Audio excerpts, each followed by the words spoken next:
oh dia kan Mona Fandi, kita pun tak tahu. Jadi Hai, salam sejahtera semua. Sekarang kami berada di Raub, berdepan dengan Balai Polis Lama. Boleh tak ingat sana dah hampir 120 tahun dah, 1906. So kami bersama Mr. Radha Krishnan, iaitu boss and owner of Radha Raub, restoran yang terkenal di Raub. ya, So sir, boleh kongsikan serba sikit? actually ini restoran, ini bangunan tahun 1929. Saya beli ini restoran tahun 81. Saya start saya punya bisnes 82. Itu jam hospital dengan balai semua sebelah sini.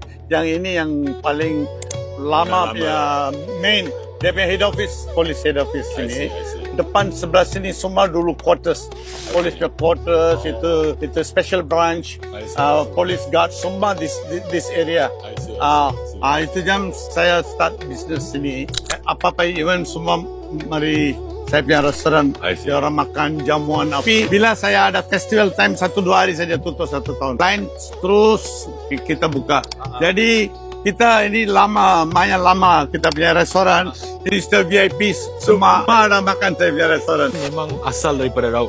Saya orang Kelantan. Saya punya family macam mak, ayah, adik-beradik semua kita lahir di Kelantan. Oh. Kita betul-betul Kelantan punya. Kecek boleh lah sikit-sikit. Tapi sudah lama kan?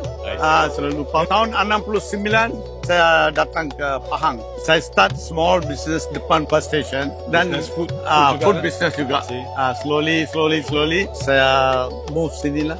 Kita ada bank dan people ada help kita. So, Mr. Radha Krishnan boleh kongsikan apa yang memberi idea? Adakah ini resipi sendiri pada family atau macam mana? Ini kira resipi sendiri. Pasal saya orang Kelantan. Okay. Saya dulu Malay house. Bila saya pergi, saya punya ayah, punya kawan yang rumah juga saya dulu. Makcik itu masak, saya belajar sama dia orang. Saya tahu masak nasi dagang, nasi belau, semua saya tahu masak. Jadi saya mix dengan kita punya curry. Kita ini home cooking, Indian food. Di sini saya masak rendang, pulut, semua sini saya ikut itu Kelantannya style. Jadi kita mix dia punya taste of Malaysian style. Macam orang Melayu, Chinese, Indian pun boleh makan. Tak ada very spicy, Malaysian pun. Jadi bila kita tengok siapa kita punya pelanggan lebih, macam Malaysian, Chinese. So ini food modified, jadi itu orang selalu suka. Food pun ialah satu benda yang menyatukan kita semua. Ya, juga. lagipun rempah-rempah ini kita tak ada beli luar. Saya sendiri purchase dia punya cili keringga atau ketumbar apa-apa. Kita ada di Central Kitchen di Selayang. Ada Central Kitchen, so kita ada mesin sendiri grind kita punya chili powder, mix ourselves. Restoran sir ada keluarkan macam paste Ya. yang ready made untuk Ready-made. orang boleh masak. Ceritakan sikit. Itu bila saya sudah ada customer suka bungkus itu kari-kari pergi ke jauh-jauh macam Kelantan, kalau dia lalukan sini, dia singgah sini, dia beli. Lepas tu saya fikir buat macam mana ini rempah mau Kasih buat orang senang lah. Dan satu kali saya pergi Mardi, advice saya buat macam mana. Jadi saya pergi jumpa itu factory, saya cakap saya punya idea, dia orang ajar saya macam mana dia itu paste buat. Jadi saya angkat saya punya raw material semua, kita proses. Dan paste ni pun ada chop halal lah. betul Ya, kan? ada. Sebab itu factory semua halal punya. Semua tu Malay factory. Satu di Senawang, satu di Nilai. So bagi orang yang nak beli paste ni, dia kena datang sini ke atau? KL ada dekat Auction Supermarket. Lagi satu Starling Mall sana. I see. Pun ada. Jual online ke apa ke? Ada. I see. Ada online.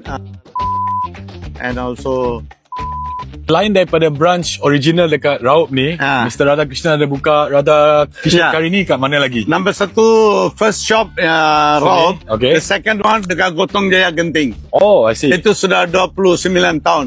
Lepas tu third one is Damansara Utama. Ini 3 sajalah sekarang. So, at the moment ada 3 branch. Satu sini, satu Gotong Jaya, satu dekat di Damansara Utama. Dekat sini Balai Polis Lama kan? Ya. Dekat sini Uncle Mekedai. Ya.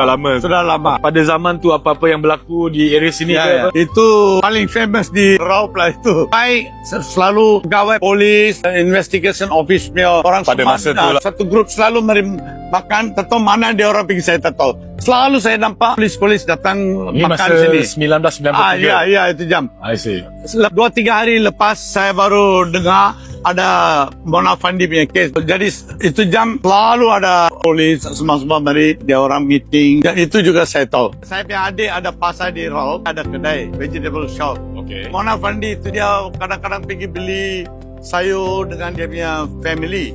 Tapi bila tengok dalam gambar, oh dia kan Mona Fandi. Jadi 1-2 kali dia ada mari saya punya restoran pun ada mari bungkus nasi lemak dan roti canai. Bila saya tengok tu gambar, lepas tu baru tahu ini nama Mona Fandi. Wah, itu jam baru saya kejut lah. Tengok, dia normal saja. Saya pun tak perasa dia ini macam cruel thing boleh buat kan. Dia very normal macam kita juga. Baik, nampak dia pemain baik. Dia cakap pun tak ada banyak sombong ke apa-apa tidak. Saya masih ingat lagi.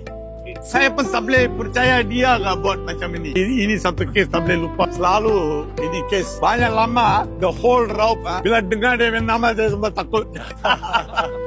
Zamri ada dari Education Minister. Tengku Razali ada datang. I think 4 years or 5 years lah. Sudah lama. Dia ada singgah sini. Okay, so this is all the place, Uncle? Yeah, this is we got the 5 products. Okay. Kurma, rendang, seafood, fish head curry, chicken curry. So for those who love curry and all that, they can get the space, right? Yeah. I see. Very easy cooking this space. I see. Jadi in future kita plan buat biryani, kari kambing. Kita ada planning sekarang ada R&D. I see. Very soon tambah lagi 2. Stay tuned, guys.